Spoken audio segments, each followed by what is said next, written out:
Hey guys, I'm Tim Anderson. Thanks for joining us this week on the Original Strength BodCast. Today we're going to be talking about the documentary The Game Changers. So, I didn't really want to talk about the Game Changers because, well, it's nutrition, and nutrition is a very sticky subject. But we had a viewer of the YouTube channel write in and say, hey, why don't you review The Game Changers? And I thought, well, what the heck. So, if you don't know, The Game Changers is a documentary about a plant based diet. It was produced by James Cameron, Arnold Schwarzenegger, Jackie Chan, so it's got some pretty big names behind it. And I'll be honest with you, it's very well done. They do a great job of laying out the benefits for eating a plant based diet. From a movie standpoint, it's really put together well. It follows around James Wilkes. It's basically his story about how he got injured and how he was looking to recover. And he wanted to recover in the fastest way that he could. So he started researching nutrition, came across the plant based diet, and then he went on this mission to really unfold the benefits of eating only plant based. And he found some very elite athletes in different fields, from Olympians to strongmen to football players. He even hung out with the Tennessee Titans. Half of their team during this documentary was doing a plant based diet. Anyway, very well put together documentary. But there's two sides to every story, right? So I think what they did was very good. I think there's no doubt that eating plants is very good for you. I think if it grows from the earth, it's probably okay, unless it's poison ivy or something ridiculous like that. But as far as should a person avoid eating meat, I don't know. And I say I don't know because I don't know, and I don't know that a person should only eat plants. I think there are two sides to every story, and what I'm trying to say though is there's also two coins to every side. So here's my 2 cents. I think a person needs to do what is right for them. So we're all different. We all have different genetics. We all have different backgrounds or different histories that have come up through our bodies. We're all from different regions. There may be diets that are great for some people, but not for other people. Back in the late 80s, early 90s, the Mediterranean diet was all the rage. And it's great for people that live in the Mediterranean. And it may be great for other people too, but I guess what I'm trying to say is one size shoe does not necessarily fit all people. And even though we're all human, we are still all different. So I think for any documentary or for any presentation on nutrition, I think you have to take it with a grain of salt. And really, you have to weigh it for you, for your lifestyle, for your needs, what's available to you in your area, what you can financially afford. There's just so many different factors. Are plants good for you? Absolutely. There's no denying that. Is meat bad for you? Maybe for you, but it may not be bad for somebody else. Because we are actually all different. And the documentary was great, and they have a lot of good points. But one thing you don't necessarily get to hear is people that do mostly a plant-based diet and some meat, or people that are very healthy that eat a lot of meat. So it was heavily weighed on the one side, and which I get it. And they made great points, and they used a lot of science and a lot of data to back themselves up, which is great. I think presenting the information like that is good. But there's also other information on the other side of that coin too that was not necessarily presented. Anyway, all that to say, take everything with a grain of salt. So what I'm asking, or my only 2 cents is you have to do what you have to do that's right for you. Now, as far as the information goes, I think it's wise for us to not absorb all the information we're given as the gospel truth. So in this world, in this society, we tend to take things and make it true. And we do live in a world of facts and alternative facts. So I think the best thing for us to do is to determine if something is true or not. And how do you do that? You have to test it. So if you really want to know if the Game Changers is the absolute truth, you really need to know, is it the absolute truth for you? So my only suggestion would be is if you want to try the Game Changers, absolutely try it. Try a plant-based diet and see if that's right for you. And how are you going to know if it's right for you? Well, you can do a couple of things there. You can get your blood work done before you do the Game Changers, and go to a physician, trusted physician or someone that can get your blood work done. I guess you can do that mail order now. But anyway, you get that done and you try it. And when I say try it, I mean like if you're gonna do the Game Changers, do it. To go all in, or ease your way in, and then try to create that lifestyle. But maybe 6 weeks or 8 weeks later, get your blood work tested again. Now that's just blood work though. The other proof of the pudding is, how do you feel? Do you feel better? Do you feel worse? If you're an athlete, are you stronger? Are you faster? Do you have more energy? If you're just Office Joe, hey, Office Joe, are you able to think better at work? Do you have more energy at work? Are you bonking out in the middle of the afternoon? Are you sleeping better at night?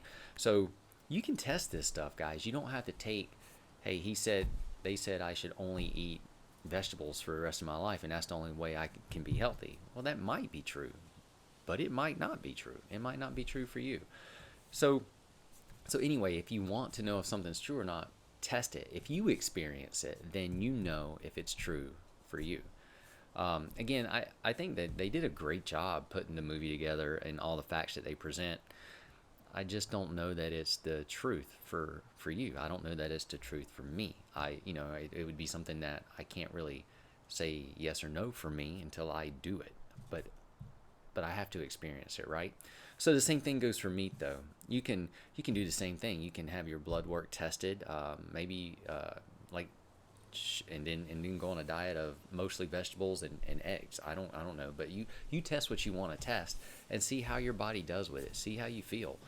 That would be my only critique of the. It's not even a critique of the Game Changers. It's just my only suggestion is weigh it out. Is it true for you? I do think that a lot of people will do very well with the diet that they're presenting, but I think a lot of people do very well just having moderation in their diet. I don't think you have to completely avoid meat to be healthy. I think some people can thrive with animal products in their body. There are people that thrive with animal products in their body. So I don't think it's a one size fits everybody kind of thing. Especially nutrition's sticky, man. So that was my biggest hesitation when doing a critique of the Game Changers. Now, there are some other things they talked about in Game Changers that I thought were very interesting. So food aside, or eating what you put into your mouth aside, they also talked about the farming practices that go along with raising animals and stuff. And if that stuff that they said is true, well, it's very eye-opening. So then there's this whole other conversation, though, is how can we make sure that for our grandkids and their children that we sensibly raise animals and crops to support the world. So there's going to have to be a conversation somewhere along the lines of taking care of our resources, which is a responsibility thing. So there was some really good information about that. And if it's true, and I don't have any, I don't know if it is, I don't know if it isn't, but what they presented was like, wow, that's a lot of resources go into raising a lot of animals. So there's a conversation that has to be had at some point, or is just one of those. I don't know how to test that one out. so is it true? Is it not true? Well, I have an idea, but this podcast is there's not enough room for that one. But you know what? I would say, if you're curious about the Game Changers, or if you're curious about the plant-based diet, check out the documentary. It's only like an hour and a half long. They have a website you can check out for resources, GameChangersMovie.com. I'll put that in the notes of this too, GameChangersMovie.com, that you can check that out. So this is actually a short podcast this week because, well, it's just me talking. Now, we can make this longer by having a conversation. So, well, let's do that. So tell me, Tim, do you only eat plants? To be honest, no, I do not. Now, I do eat mostly I would say my diet is mostly plants, but I enjoy eggs. I think eggs are great. I like them. And I try to eat some fish now and then. I don't eat a lot of. I used to love. I'll be honest. My favorite dessert ever was a hamburger. I have now that I don't know. Seasons change for people, and I'm in the season now where I don't eat a lot of red meat currently. I don't eat a lot of chicken either, but I do enjoy eggs, and I do. Well, I like sushi. So I've gotten turned on to sushi. So mostly plant based, but not entirely plant based. I am not averse to eating meat. Now, even though I don't eat a lot of hamburgers anymore, if presented with one, like say I'm at a friend's house and they serve me a hamburger, well, I'm gonna eat it because well, that's the nice thing to do. Um, and I have been one of those weird guys at the table that was so rigid in his nutritional ways that I would make everyone uncomfortable because I wouldn't eat what they served me. And I've come to the conclusion now that life's too short for that. So I'm gonna eat the hamburger. I'm growing up, Mom. If you're watching this, Mom, I don't want to make people uncomfortable anymore. I want to say thank you. That was good. Can I have another one? So there. That's how I eat currently right now. So, all right. Well, how much protein do you get in your day? Well, that's a very good question. My I don't know, and that's not necessarily true because I'm like Rain Man. I used to be so rigid that I could look at a food and be like, yeah, that's definitely 24 grams of carbs. Yeah, 6 grams of protein. So I do have a rough idea. Roughly, I get in around 100 grams of protein a day. Um, but that's in this season. Now, a few months ago, several months ago, I might have gotten in 60 a day. I like to try different things. I was in the camp of 1 gram of protein for every pound you weigh for years. I used to try to bodybuild. That was exhausting though, man. I had to eat so much. I like not eating that much anymore. So, so currently though, I don't try to eat 1 gram of protein for every pound that I weigh because that was, and I don't weigh as much anymore now either though. So I would actually be eating less. But currently I'm around, I'd say on any given day, 90 to 100 grams currently. Um, and some, half of that dough does come from peanut butter. Man, I tell you what, I love peanut butter, and a lot of my protein comes from peanut butter. Thank you, George Washington Carver, for the invention of the peanut. I know you didn't invent it, but man, you sure did get it planted a lot. So thank you. All right, so what other questions do you have for me, Tim? So, how many times a day do you eat? Why are you asking me this stuff? Because people want to know, and we can fill up some time here. Okay, so I eat. I've done the intermittent fasting thing. So listen, guys, if there has been a diet out there, well, I've tried it. I have tried. I have gone through a season of plants only. I have gone through a season of raw only. I have gone through. I haven't done the carnivore diet. That seems extreme to me. I'm not saying it's wrong. Now, the game changers would tell you that's wrong. But I haven't done that one. That's actually not true. So when I went to Germany one time, the Germans love meat. Oh my gosh. They actually like mixing meat. Man, if it's a meat product, they could make meat. They take meat and they put it with other meats and they make loaves of meat. It was impressive. Anyway, and the German people were lovely. Oh, and they loved feeding me, and that was great. But after several days of meat, I have never in my life craved a salad. So that was, oh, by the way, that was my brief crash stint at the carnivore diet, and it wasn't completely carnivore, but it was it sure felt like it because I craved a salad for the first time in my life. And man, I tell you what, spinach never tasted so good. So I've never done the carnivore diet, but I've done so many diets and I've tried so many things, and that's how I learned. I don't know if you guys have ever heard of the warrior diet, but it was eating one time a day, which was really before intermittent fasting was in vogue. That was intermittent fasting. So I've done long seasons of intermittent fasting, but currently I eat about 3 times a day. I've done the Body for Life. Body for Life. You guys remember Body for Life? I've done the eating every 3 hours thing for 6 to 8 small meals a day. Um, but right now in this season of my life, I eat 3 times a day because my wife, I got sick this year in the Philippines, and I come back very small and thin and scary looking for my wife, and she wanted me to gain weight, so I've started eating breakfast again on every day now.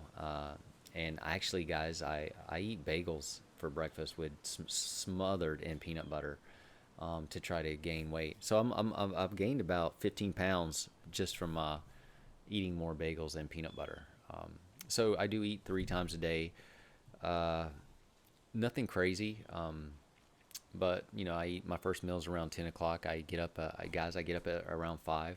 Not that you care, but I get up at 5 a.m. And then I do some movement. I show up and I press reset every day, and I do something I call 21s. I'm writing a book about that currently, so I'll tell you more about that later. And then later in the day, I train a little bit, and then and around 10 o'clock, I'll have a bagel and peanut butter, and that's the season I'm in. And then later, maybe a salad or a snack, and then for dinner's wide open, and that usually means whatever my wife wants, I'll try to make. But that's where I'm at right now. And let me see if there are any other questions from Tim. So Tim, can you tell me about? No, Tim, I don't really have any more questions. I do have a question for you, Tim. How often, since you mentioned this, how often do you train? So that's a loaded topic. Training wise, I show up every day to move. Now, every day doesn't look the same necessarily. Like I do the 21s that I was talking about, my morning movement routine. I do that every day.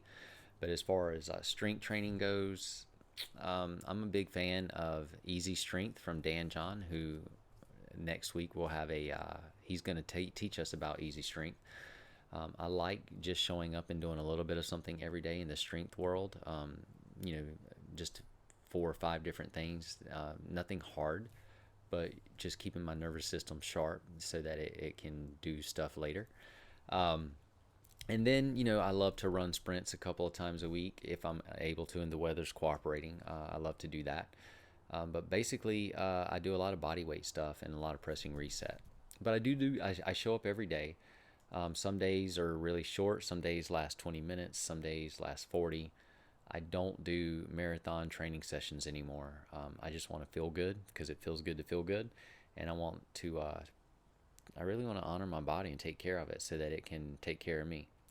And that's why I show up every day to move. So guys, if you don't have a daily movement routine, find something you love to do and move your body, your joints. Man, you want to keep your joints, move your joints. You want to keep your muscles, use your muscles. You want to keep your nervous system, give it information, excite that bad boy. Tell it it's safe to move and show up every day and move it. And it will take care of you. Your body is amazing. And that's the other thing, guys. You want to talk about food? Hey, Tim, can you tell us about food? So, guys, listen. Let me tell you about food. Your body, whether it's plants or animals, your body can take that food, and what it does with it is it turns it into you. And if you've ever stopped and think about that miracle of how what you put in your mouth, your body turns into energy, turns into muscle, turns into bone, that is fascinating to me. Man, you are walking around in an amazing creation. So let's talk. That's food. So can you turn plants into your body? Absolutely. Can you turn animal protein in your body? Absolutely. Is one better than the other? I don't know. Test it out. See how you feel. And that's it. This is a very short podcast this week. It's been Christmas. New Year's is here. A lot's been going on. I do thank you guys for the many of you who have been watching and listening to the podcast. I thank you for your suggestions. If you have other suggestions or other guests you would like us to talk to, please send those in. You can comment in the comment section of the YouTube page. I do see those, and I do try to take them and I write them down, and I try to make them happen. So hey guys, thank you very much. Hope you have a great week. Happy New Year. I am Tim with Original Strength, and this is the Original Strength BodCast.